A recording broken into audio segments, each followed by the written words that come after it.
लगते हैं जयकारे माता रानी के द्वारे पे, भर जाती है सबकी झोली मुंह मांगी मुरादों से। जयकारा मां शेरां वाली का, बोल साचे दरबार की जय। नमस्कार दोस्तों, कलयुग के चमत्कार संतों की वाणी में आप सबका स्वागत है। दोस्तों, पीछे कुछ वीडियो पहले मैंने माँ वैष्णो देवी की वीडियो बनाई थी। जब मैं माँ वैष्णो देवी के दर्शन करने गई थी, तब मैंने उसी वीडियो में आपसे कहा था कि एक वीडियो में, आने वाली वीडियो में हम आपके साथ माता वैष्णो देवी की भी कथा के बारे में अवश्य अपनी वीडियो में सुनाएंगे। तो आज लाए हैं हम आपके लिए माता वैष्णो देवी की ही कथा। सनातन धर्म को मानने वाले माता वैष्णो देवी की महिमा गाते नहीं थकते हैं। हमारे धर्मशास्त्रों में कलयुग में लोगों के कष्ट हरने के लिए देवी देवताओं के नाम जप के साथ साथ कथाएं भी बहुत उपयोगी बताई गई हैं। दोस्तों, क्योंकि आप जानते हो कि जब हम कोई व्रत भी रखते हैं या कोई महत्वपूर्ण त्योहार होता है तो हम उसके निमित्त कोई ना कोई कथा अवश्य सुनते और पढ़ते हैं। ठीक वैसी ही बात हमारे धर्मशास्त्रों में भी बताई गई है कि हर देवी देवताओं के साथ उनके महत्व बताती उनकी कोई ना कोई कथा अवश्य जुड़ी होती है। हाँ, ऐसा हो जाता है कि कई बार स्थान और काल में भेद की वजह से कथाओं में कुछ कुछ अंतर पाए जाते हैं, क्योंकि कई बार कथाओं को कहते सुनते हम एक दूसरे व्यक्ति से हमारी भाषा के अनुसार, हमारी स्थान के अनुसार और हमारी समझ के अनुसार उसमें कोई ना कोई फर्क, कोई ना कोई अंतर आ जाता है। लेकिन मन में सच्ची श्रद्धा होनी चाहिए, प्रभु कृपा अवश्य करते हैं। वैसे तो माता वैष्णो देवी से जुड़ी कई कथाएं हैं, लेकिन हम जो कथाएं आपको बता रहे हैं वह सबसे ज़्यादा प्रचलित है। वैष्णो देवी ने अपने एक परम भगत पंडित श्रीधर की भक्ति से प्रसन्न होकर उनकी लाज बचाई थी। माता ने पूरे जगत को अपनी महिमा का बोध कराया और तब से आज तक लोग इस तीर्थ स्थल की यात्रा करते हैं और माता की कृपा पाते हैं। कटरा से कुछ दूरी पर स्थित हंसाली गांव में माँ वैष्णवी के परम भगत श्रीधर रहते थे। वे निसंतान होने से दुखी रहते थे। एक दिन उन्होंने नवरात्रि पूजन के लिए कुंवारी कन्याओं को बुलवाया, क्योंकि वे माता के भगत थे। माँ वैष्णो देवी कन्या के वेश में उन पर कृपा करने के लिए उन्हीं कंजकों के बीच, उन्हीं कुंवारी कन्याओं के बीच आ बैठी। पूजन के बाद सभी कन्याएं तो चली गई, पर माँ वैष्णो देवी वहीं रही और श्रीधर से बोली, तूने सबको अपने घर पर भंडारे के लिए निमंत्रण दे आओ।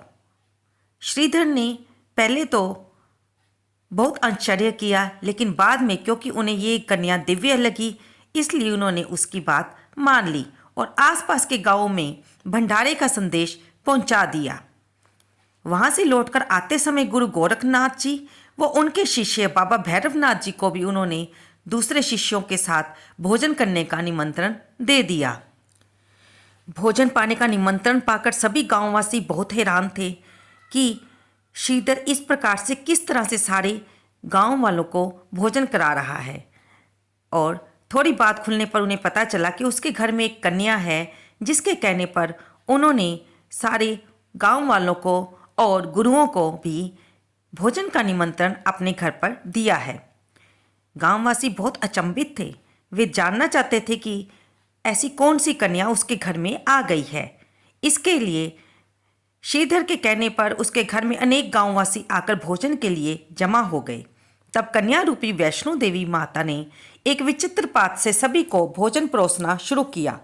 भोजन परोसते हुए जब वह कन्या भैरवनाथ के पास गई, तब भैरवनाथ जी ने कहा कि मैं तो खीर पूड़ी की जगह मांस खाऊंगा और मदिरा पान करूंगा। तब कन्या रूपी माँ ने उसे समझाया कि ये ब्राह्मण के यहाँ का भोजन है, इसमें मांसाहार नहीं किया जाता।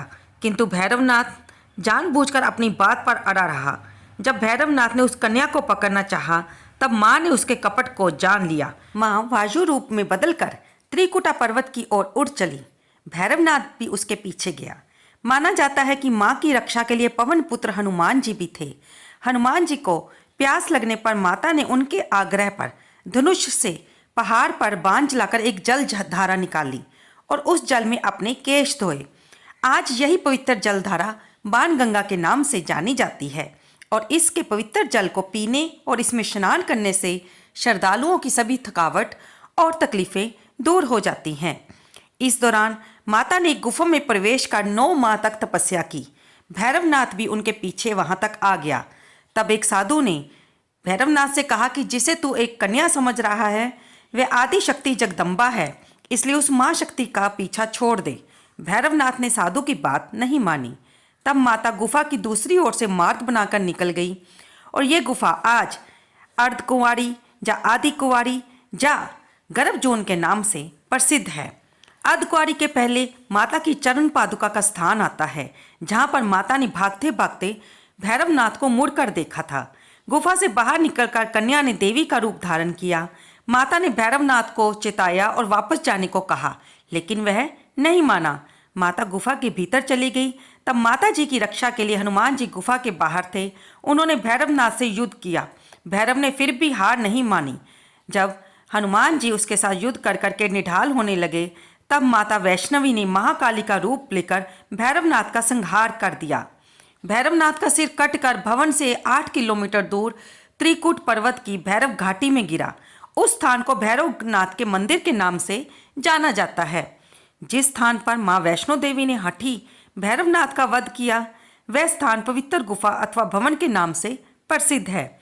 इसी स्थान पर मां महाकाली, मां महासरस्वती और मां महालक्ष्मी पिंडी के रूप में गुफा में विराजमान हैं। इन तीनों के सम्मिलित रूप को ही मां वैष्णो देवी का रूप कहा जाता है। कहा जाता है कि अपने वध के बाद भैरवनाथ को अपनी भूल का पश्चाताप हुआ और उसने मां से क्षमा दान की भीख मांगी। मां वैष्णो देवी जानती थी कि उन पर हमला करने के पीछे भैरव की प्रमुख मंशा मोक्ष प्राप्त करने की थी। उन्होंने न केवल भैरव को पूर्ण जन्म के चक्कर से मुक्ति प्रदान की, बल्कि उसे वरदान देते हुए कहा कि मेरे दर्शन तब तक पूरे नहीं माने जाएंगे जब तक कोई भगत तुम्हारे दर्शन नहीं करेगा। उसी मान्यता के अनुसार आज भी भगत माता वैष्णो देवी के दर्शन करने के बाद करीब 2.25 किलोमीटर की खड़ी चढ़ाई करके भैरवनाथ जी के दर्शन करने जाते हैं। इस बीच वैष्णो देवी ने 3 पिंड सहित एक चट्टान का आकार ग्रहण किया और सदा के लिए ध्यान मगन होकर बैठ गई। इस बीच पंडित श्रीधर अधीर हो गए थे। वे त्रिकुटा पर्वत की ओर उसी रास्ते आगे बढ़े जो उन्होंने सपने में देखा था। अंत में वे गुफा के द्वार पर पहुंचे। उन्होंने कई विधियों से पिंडों की पूजा की और उसे ही अपनी दिनचर्या बना लिया। माता वैष्णो उनकी पूजा से प्रसन्न हुई और वे उनके सामने प्रकट हुई और उन्हें आशीर्वाद दिया। तब से श्रीधर और उनके वंशज देवी माँ वैष्णो देवी की पूजा करते आ रहे हैं। आज भी 12 मास वैष्णो देवी के दरबार में भक्तों का तांता लगा रहता है। सच्चे मन से याद करने पर माता सबका बेड़ा पार लगाती हैं। बोल वैष्णो माता की जय हो, बोल साचे दरबार की जय हो। अब हम जानते हैं एक दूसरी कथा के बारे में भी कि माता वैष्णो देवी कैसे हुई प्रकट, जिसके बारे में दूसरी कथा ये आती है कि पुरानी कथा के अनुसार वैष्णो माता का जन्म दक्षिणी भारत में रत्नाकर के घर हुआ था। माता के जन्म से पहले उनके माता पिता निसंतान थे। कहा जाता है कि माता का जन्म होने से एक रात पहले उन्होंने अपनी माता से वचन लिया कि जो भी बालिका को वे जन्म देंगे और बालिका जो भी चाहेगी वे उसके रास्ते में नहीं आएंगे। बचपन में माता का नाम त्रिकुटा रखा गया। बाद में उनका जन्म भगवान विष्णु के वंश में हुआ, जिसके कारण उनका नाम वैष्णवी कहलाया। मान्यता है कि माता वैष्णो देवी ने त्रेता युग में माता पार्वती, सरस्वती और लक्ष्मी के रूप में मानव जाति के कल्याण के लिए एक सुंदर राजकुमारी का अवतार लिया था। उन्होंने त्रिकुटा पर्वत पर तपस्या की थी। बाद में उनका शरीर 3 दिव्य ऊर्जाओं महाकाली, महालक्ष्मी और महासरस्वती के सूक्ष्म रूप में विलीन हो गया। और एक और कथा के अनुसार वैष्णो देवी की पहचान भारत की दक्षिण की एक राजकुमारी के रूप में भी की जाती है, जो कि भगवान राम के समय में हुई थी और वे भगवान राम जी से विवाह करना चाहती थी, लेकिन राम जी ने उन्हें बताया कि वे एक पत्नी व्रतधारी हैं और इस जन्म में वह दूसरा विवाह नहीं कर सकते। तब वह उनसे कहते हैं कि इस रूप में तो आपसे मेरा विवाह नहीं हो सकता, लेकिन भावी जीवन में मैं आपके साथ अवश्य विवाह करूँगा। तब राजकुमारी पहाड़ पर चली जाती हैं और साध्वी के रूप में तपस्या करने में लग जाती हैं। उन्हें कभी त्रिकुटा तो कभी वेदवती के रूप में पहचाना जाता है। शिव का उपासक रावण उन्हें की तरफ आकर्षित होता है और उन्हें अपनी पत्नी बनाने की कोशिश करता है, लेकिन वह पवित्र अग्नि में प्रवेश कर जाती है और वैष्णो देवी के रूप में पुनर्जन्म लेती है। कहीं कहीं पर तो ये भी जिक्र आता है कि यही वो पवित्र शक्ति थी जिन्होंने रावण को श्राप दिया था कि जब भी वो नारी का अपमान करेगा, जब उसे बलपूर्वक अपना बनाना चाहेगा, तो वह उसके विनाश का कारण बनेगी। और ये बात सत्य भी हुई कि तो सीता माँ के कारण जब रावण ने उन्हें बलपूर्वक अपना बनाना चाहा तो वे विनाश को प्राप्त हुआ और भगवान राम के हाथों से उसका वध हुआ। इधर जब माँ अग्नि में प्रवेश कर जाती हैं और वह वैष्णो देवी के रूप में पुनः जन्म लेती हैं, वे ध्यान करती हैं क्योंकि उन्हें पता होता है कि विष्णु के भावी अवतार के रूप में वे पिछले जन्म से लेकर अब इस जन्म में भी भगवान राम के लौटने की प्रतीक्षा करने के लिए ध्यान में मगन हो जाती है। ध्यान करते समय वह तांत्रिक अनुष्ठानों का पालन करने वाले भैरव का ध्यान आकर्षित करती है और जो कि देवी से भोजन आकर मांगता है। वे उसे खाना तो खिलाती है लेकिन तामसिक भोजन देने से मना कर देती है और वह भैरव को बताती भी हैं कि वह राम की प्रतीक्षा कर रही हैं और उसे उसकी इच्छाओं का सम्मान करना चाहिए, लेकिन भैरव मना कर देता है और उन पर अपनी इच्छा थोपने की कोशिश करता है। तब देवी उससे दूर भागती हैं और वह जो रास्ता अपनाती हैं वही रास्ता आज तीर्थ यात्री माँ वैष्णो देवी की यात्रा पर जाते हुए अपनाते हैं। भैरव उनका पीछा करता है और तब हनुमान जी उनकी रक्षा के लिए आते हैं और वह भैरव को रोकने की कोशिश करते हैं। उन्हें लंगूर वीरा के नाम से भी पुकारा जाता है। अंत में पीछा करने से परेशान होकर देवी भयंकर चंडी का रूप धारण कर लेती है और भैरव का सिर काट देती है। उनका शरीर पहाड़ पर ही रह गया और शिलाखंड में बदल गया, जिसे आज भी देखा जाता है। और भैरव का सिर घाटी पर गिरता है और वह पश्चाताप करता है और अपने अपराध के लिए माफ़ी मांगता है और कहता है कि माँ, एक बेटा तो बुरा हो सकता है लेकिन माँ कभी बुरी नहीं हो सकती। तब वैष्णो देवी माँ उसकी प्रार्थना सुनकर शांत हो जाती हैं और वे उसे माफ़ कर देती है और वरदान भी देती हैं कि जो भी उपासक उनके मंदिर में आएंगे, जब तक वह भैरव के मंदिर में नहीं जाएंगे तब तक उसकी यात्रा पूर्ण नहीं मानी जाएगी। और आज भी हम भगत जन ऐसा ही करते देखे जाते हैं। इस प्रकार हम एक ऐसी कहानी देखते हैं जिसमें पौराणिक विचार की 3 धाराएं शामिल हैं, शाक्त, शैव और वैष्णव।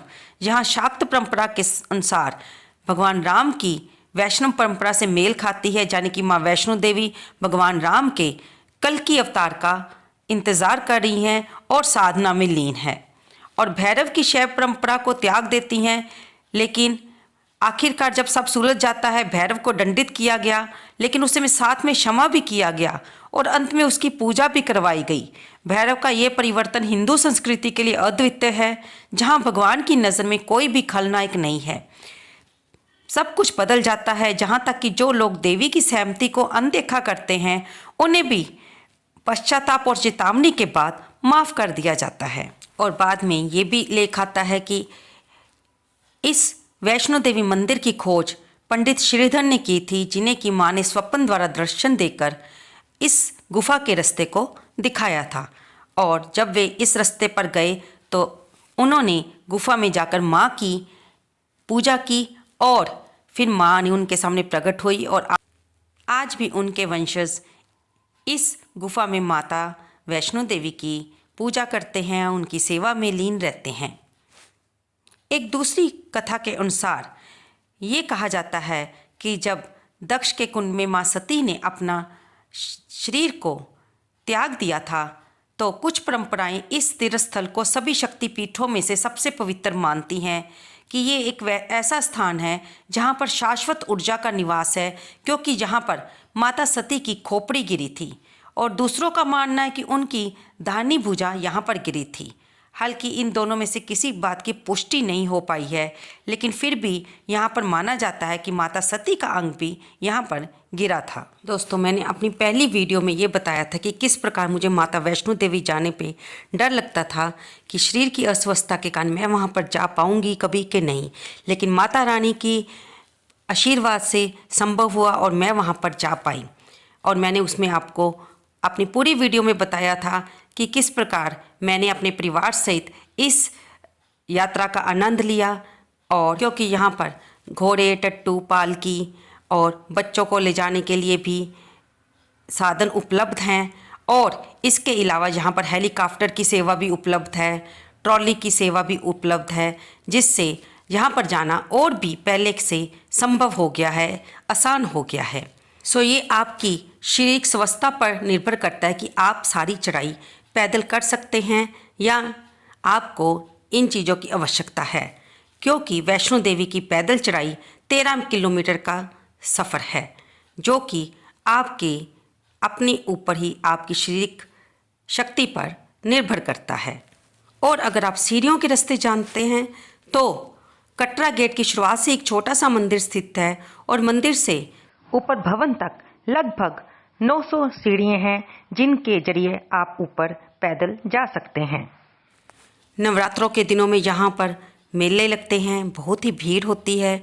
लोग अपनी जिनकी मन्नतें पूरी हो जाती हैं वे भी अपनी मन्नत को उतारने के लिए माता का शुक्रिया अदा करने आते हैं, माता के लिए भेंटें लाते हैं, और जिनको लगता है कि माता के दर पर जाने से उनकी मनोकामना पूरी हो जाएगी, वे भी माता के दर्शन करने जाते हैं। हर तरफ जय माता की जयकारे लग रहे होते हैं और उस समय जाने का एक अपना अलग ही आनंद है, अगर आप भीड़ से नहीं घबराते तो दोस्तों, आपको ये वीडियो कैसी लगी? मुझे उम्मीद है कि आपको ये अवश्य पसंद आई होगी। माता रानी की प्रेरणा से ही, चूँकि काफ़ी लोग इस इतिहास के बारे में जानते हैं, लेकिन फिर भी मैंने एक बार फिर इस इतिहास को दोबारा आपके सामने लाने की कोशिश की है, ताकि हमारी आगे आने वाली जनरेशन, जो हमारे छोटे बच्चे हैं, माता रानी के महत्ता को पहचान पाएँ और शायद इस वीडियो से उनके मन में भी माता के दर्शनों की लालसा जाग जाए। कमेंट बॉक्स में जय माता की लिखना बिल्कुल ना भूलें। धन्यवाद दोस्तों। माता रानी की कृपा आप सभी के परिवारों पर सदा बनी रहे।